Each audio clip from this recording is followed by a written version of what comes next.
And of course, now we understand that we are a part of the world's biggest SaaS network, and that's a unique opportunity for us. Welcome to the Voice of Visma podcast, where we sit down with the business builders, entrepreneurs, and innovators across Visma, adding their perspectives on how they scale companies, reshape industries, and create real customer value across markets.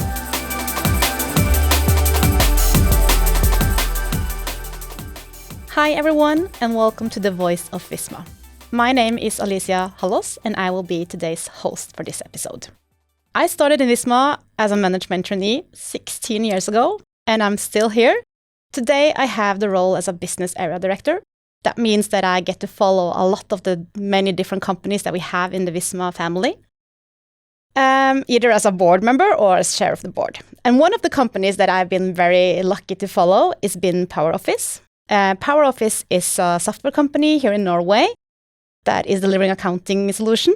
They have amazing software that the accounting offices love. And today's special guest is Lise Mentzoni. She's managing director of PowerOffice, all the way from Bodø to our studio here in Oslo. Welcome, Lise. Thank you. So nice to have you here. For listeners that don't know about PowerOffice and what type of product you are delivering and what type of value you are delivering to the small and medium businesses in Norway, could you tell us a bit about what is PowerOffice? Yeah. We're making cloud software, accounting, invoicing, payroll, time tracking, and we're also making quality systems for the accountants in Norway. And we nearly have now 100,000 customers using our products. So very impressive. And I also know that you have quite high customer satisfaction, also among customers, but also among the accounting offices. Could you tell us why do you think that you have reached that high satisfaction? Mm-hmm. I think the secret sauce is that we have been building the system together with the AOs. We have been listening to the customers' needs, and at the same time, we have been trying to take responsibility for automating processes. And many of the AOs in the industries are used to working in a certain way. And we wanted to be the challenger in the industry, meaning that we provided software with a different kind of design, a different kind of user interface, and that's been a success. And I'm very curious to hear your stories because I know that you are not the founder of PowerOffice, as many of the managing directors in Visma are. But you have played a crucial part of the PowerOffice story. And could you just tell us about who you are and also how you ended up in the role as a managing director of PowerOffice? Yes, of course. I'm Lise, and I'm lucky to be the manager of PowerOffice. I'm the mother of 2 boys, and at my spare time, I'm usually at the soccer field watching them play football. And as you mentioned, my story is a bit different from the others. Before I joined PowerOffice, I was the manager of a restaurant in Bodø. I had been working as a leader in nearly 10 years before I came into PowerOffice. And the special part about coming from the restaurant is that you have to work really, really hard to get the customers to come back. And you have to work really hard to make an experience that they will remember. And in 2018, I had the pleasure of joining PowerOffice. And my journey then was going into HR, working closely with the management team and sitting nearby the founder of PowerOffice for almost 5 years. And I could bring my experience from working with people, working with customers, and also knowing that you have to have a really good product with really high quality if you're going to win the market and get the customers to come back. So when our founder decided to take the step down from PowerOffice, I was thinking, okay, is this my opportunity to do what I really, really love, and that's leading. But it was high risk. And I decided that, okay, I will try. And I also decided that the progress with the recruitment progress was going to be important part of the learning journey. So that even if I didn't get the job, I would never look back and think that, oh, I should have said that and that, or do this and this. What was the biggest challenge for you to move away from HR and becoming the managing director? The biggest challenge was maybe because I don't have the software experience. And I was thinking, okay, will I have enough credibility in the organization? Will the customers trust me to lead the company? But I'm actually really proud that I took that step. And sitting next to the founder for so many years, I get to know the company really, really good. And I was pretty sure that I could create value for the future of PowerOffice. It's a bit different to be part of the organization as an HR director and then suddenly stepping into a role where you're not part of the team in the same way. What was the biggest shift there for you personally? The biggest shift was maybe that people suddenly saw me in a different way.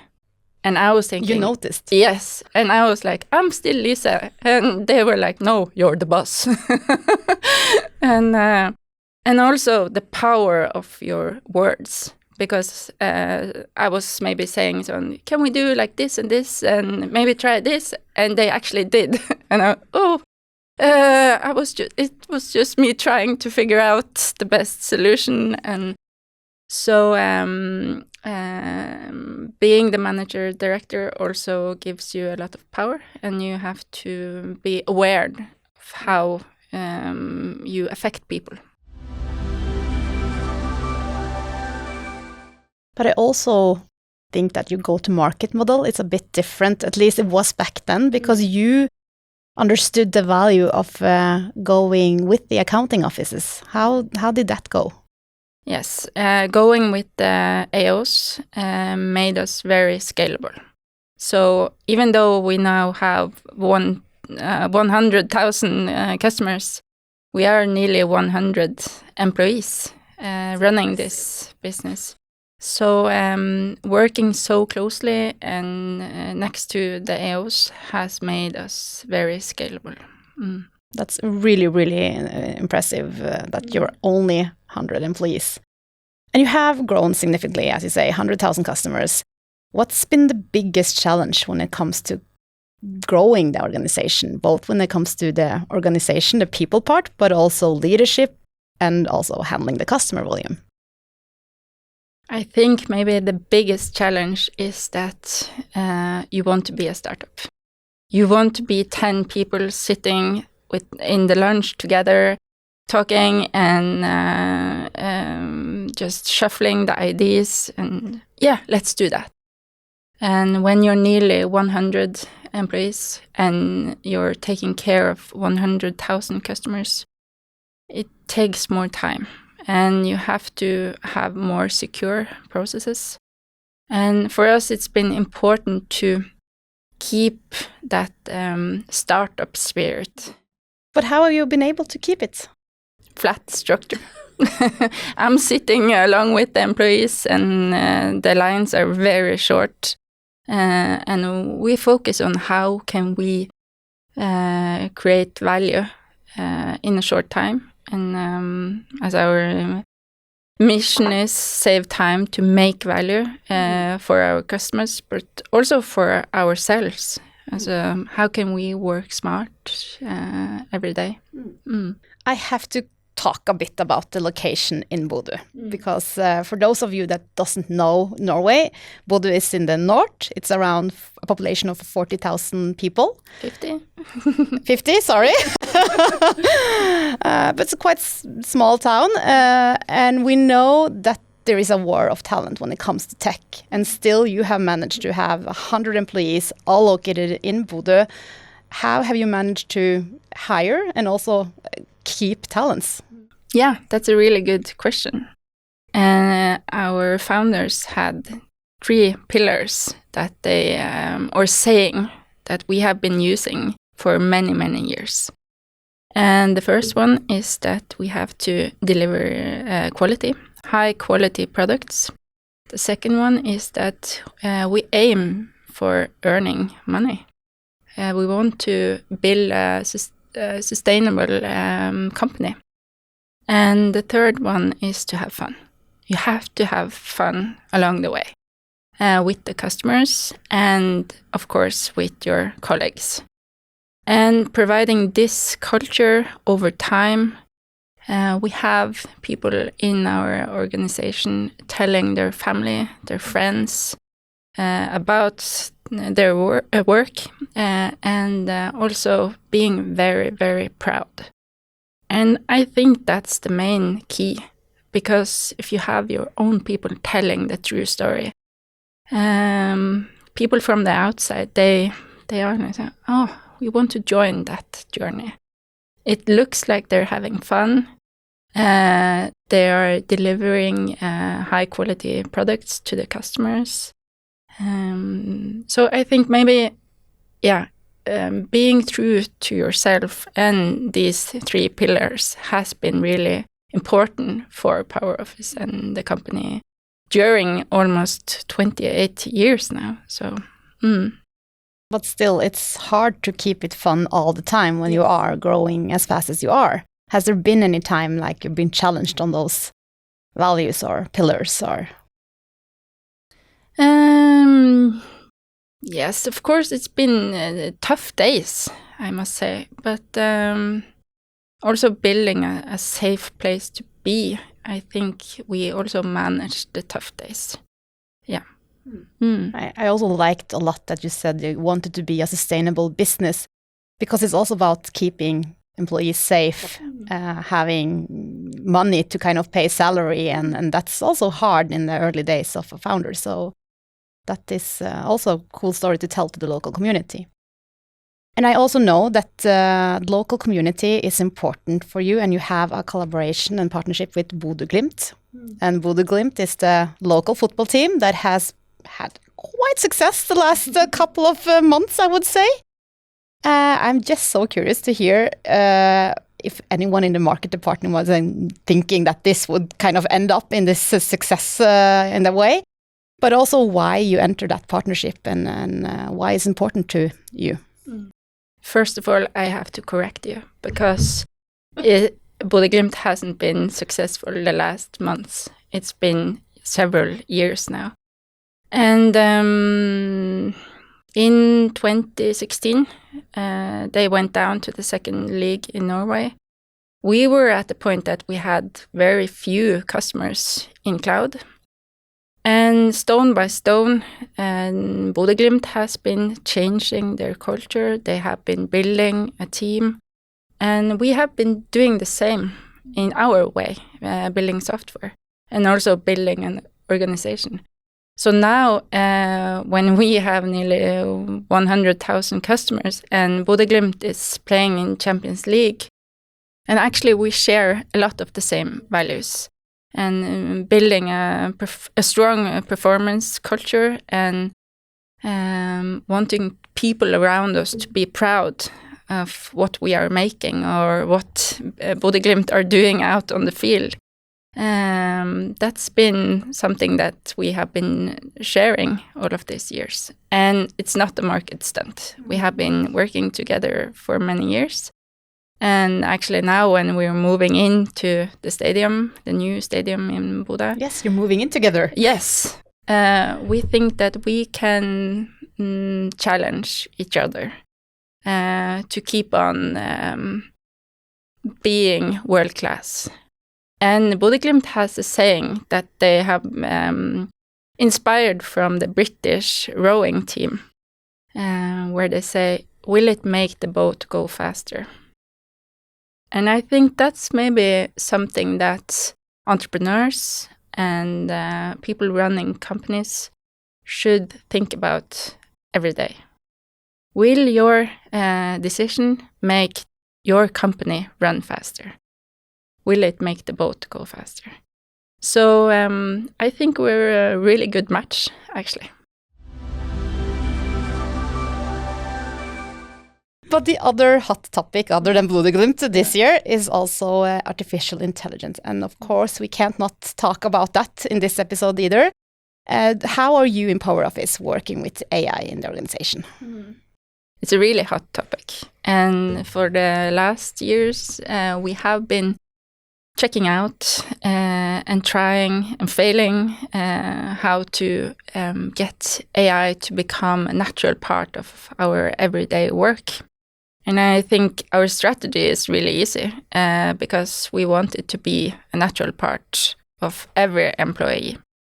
And we have to focus on how we can make value for our customers, because we believe that our customers really don't care about which kind of technology that we're using, if it's AI or not. They only care about the value for them and how we can automate their tasks.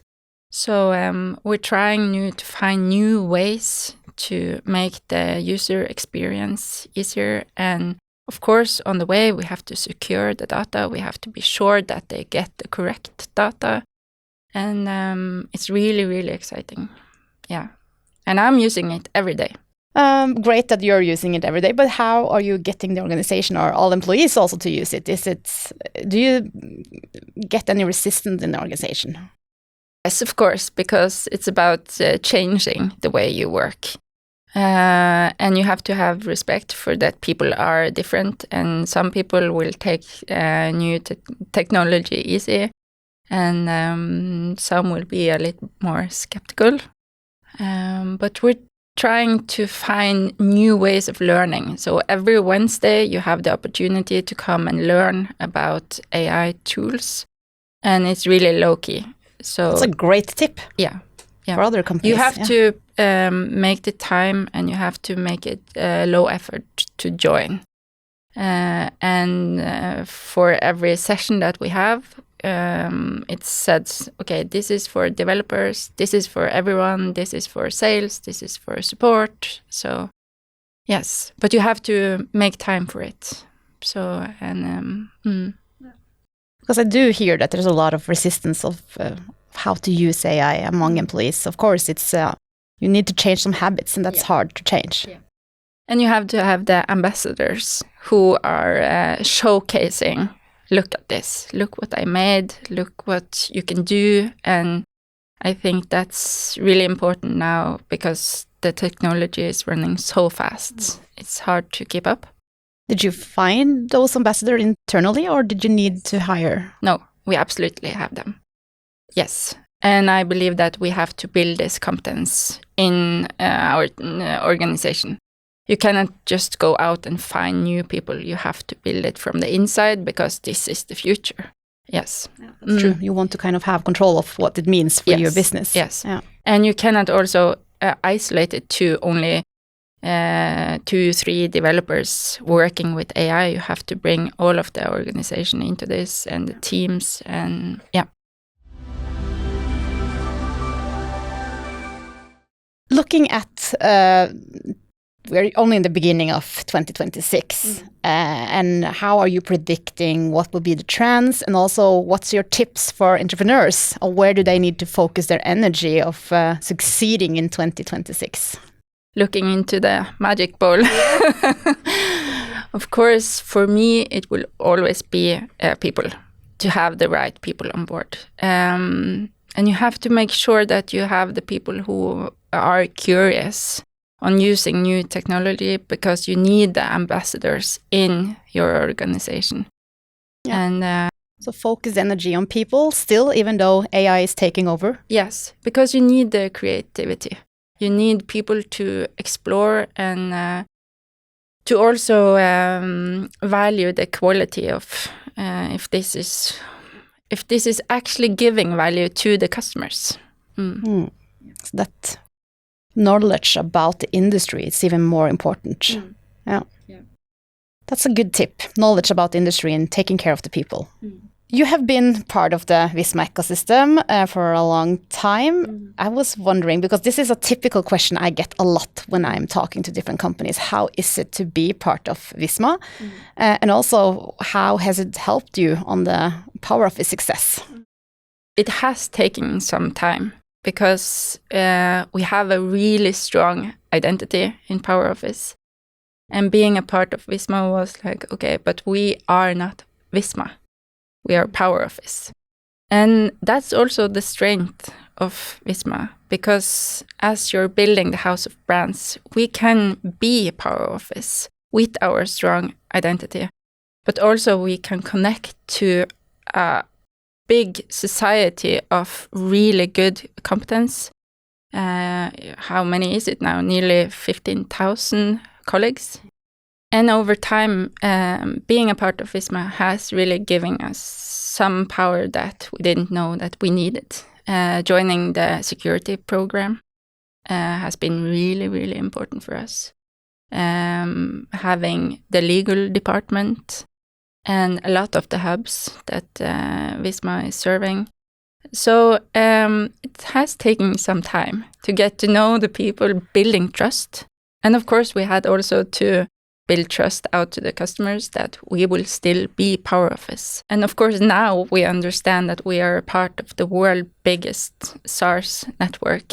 And that's a unique opportunity for us. And we're still in Bodø with the Northern Lights and the Midnight Sun. And Good commercial for Bodø as well. Time is running, and I was wondering if you have any final advice for all the entrepreneurs that are now looking at scaling their business. What would that be? I think that the most important thing that you can do across any industry is to never stop listening to the customers, knowing their needs and building a good product. Then you will also have loyal customers. And then it's more easy to scale. Great advice, staying core to your product, to the customer's needs. Thank you so much for coming. It was great fun to have you in studio, and thank you for sharing your personal story, but also your story about how PowerOffice has been so successful. I hope you all enjoyed this episode of The Voice of Visma, and I hope you tune in for more stories about entrepreneurs and founders within Visma.